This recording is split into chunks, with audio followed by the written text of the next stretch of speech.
The late 16th and early 17th centuries marked an era of intense European exploration and trade expansion. The Portuguese and Spanish had initially dominated the lucrative spice trade routes to Asia. However, their hold weakened due to internal conflicts and the rise of other European powers.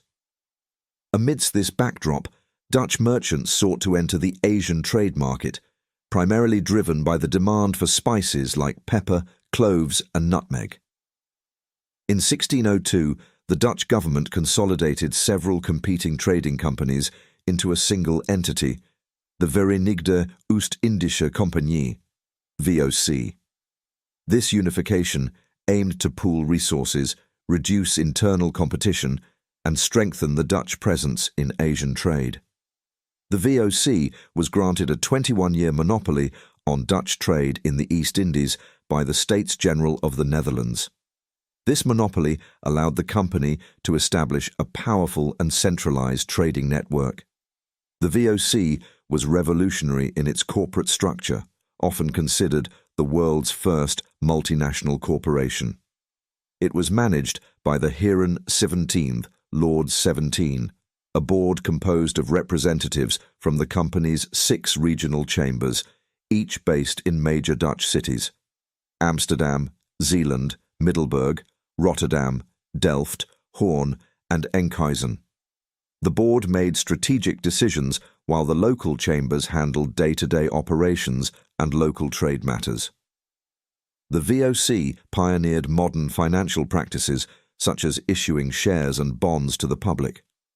This allowed it to raise substantial capital, distributing risk among numerous investors. Shareholders received dividends based on the company's profits, which were often substantial due to the high value of the traded goods. The VOC quickly expanded its reach, establishing a network of trading posts, fortresses, and colonies across Asia. The early voyages were highly profitable, securing valuable spices and establishing footholds in critical regions. The VOC's most significant and enduring colony was in the Indonesian archipelago.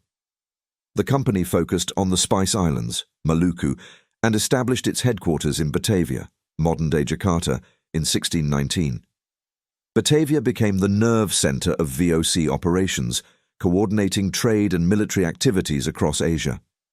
The VOC established trading posts in Surat, Cochin, and later in Bengal, dealing primarily in textiles, spices, and other valuable goods. The Dutch were the only Europeans allowed to trade with Japan during the Edo period, operating out of the artificial island of Dejima in Nagasaki Harbor. This exclusive access provided the VOC with valuable Japanese silver and other goods. The VOC established trading relations with China, focusing on silk, porcelain, and tea. They operated from bases in Taiwan and later in the Canton system. In 1652, the VOC established a resupply station at the Cape of Good Hope. This station grew into Cape Town, which became a crucial stopover point for ships traveling between Europe and Asia. The VOC held exclusive trading rights in its territories, allowing it to control the supply and price of spices and other commodities. This monopoly enabled the company to accumulate immense wealth and power. The VOC's naval fleet, among the most formidable in the world, enforced its trade monopolies and protected its interests against European and local competitors. The VOC's administrative structure in Asia was highly centralized. The Governor-General in Batavia wielded considerable power, overseeing the company's extensive network of outposts and coordinating military and trade activities. The strict hierarchical structure ensured efficient management but also led to issues of corruption and abuse of power. The VOC's interaction with local populations varied. In some regions, it established relatively peaceful trade relations, while in others, it used military force to subjugate and control local rulers. The company's dominance often disrupted local economies and societies, leading to significant cultural and social changes. By the late 17th century, the VOC began to face significant challenges. Corruption and mismanagement plagued the company, as the vast distances and decentralized operations made oversight difficult. The complexity of administering such a wide-ranging empire led to inefficiencies and financial losses. The rise of the British East India Company and other European competitors eroded the VOC's dominance. These rival companies established their own trade networks and often engaged in direct military confrontations with the VOC. The VOC faced mounting debts and declining profits due to increased operational costs and decreasing returns from trade. The company's monopoly, once its greatest strength, became a liability as it struggled to adapt to changing economic conditions and competitive pressures. The political upheavals of the late 18th century, including the French Revolutionary and Napoleonic Wars, further destabilized the VOC. The company's financial situation deteriorated to the point where it could no longer sustain its operations. In 1799, the Dutch government officially dissolved the VOC, taking over its assets and debts. Its remaining territories were absorbed into the Dutch colonial empire. The VOC's legacy is multifaceted. It played a crucial role in the development of global trade networks and the spread of European colonialism.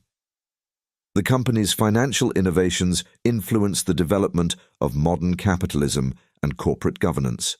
Its cultural and economic impact is still evident in former VOC territories, particularly in Indonesia, where Dutch influences remain.